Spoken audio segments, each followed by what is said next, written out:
และนี่ก็เป็นบรรยากาศในงานวันนี้ถือว่าเป็นงานวิบามามงคลของทั้งข้าววิรุณโคตรสีเมืองและนางสาวน้ำฝนลาดบัวขาวซึ่งเป็นครูบ่าวสาวในงานวันนี้ขออภัยนะพี่น้องนั่นแหละเด้อที่นั่งขาดกันเลยเนาะเจ้าบรรยากาศ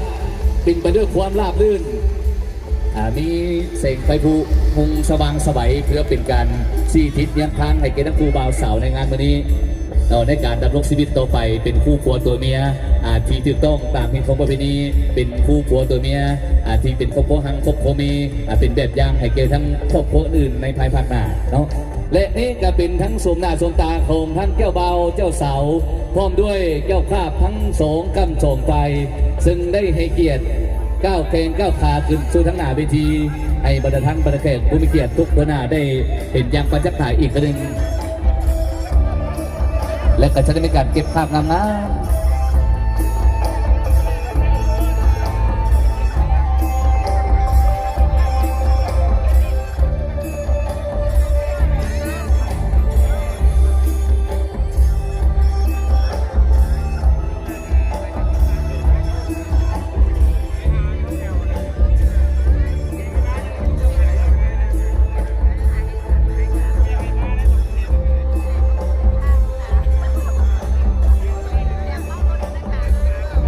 เจ้าขอบใจน้ำทั้ง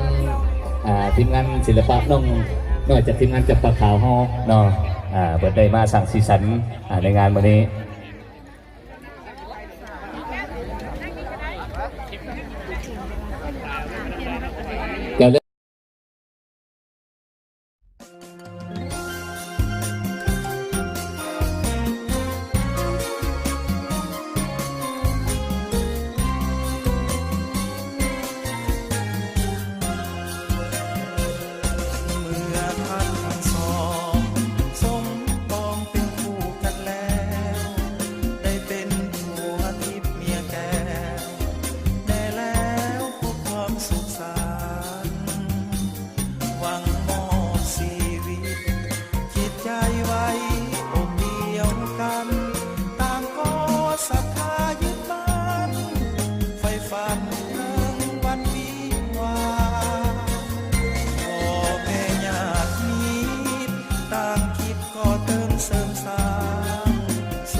สม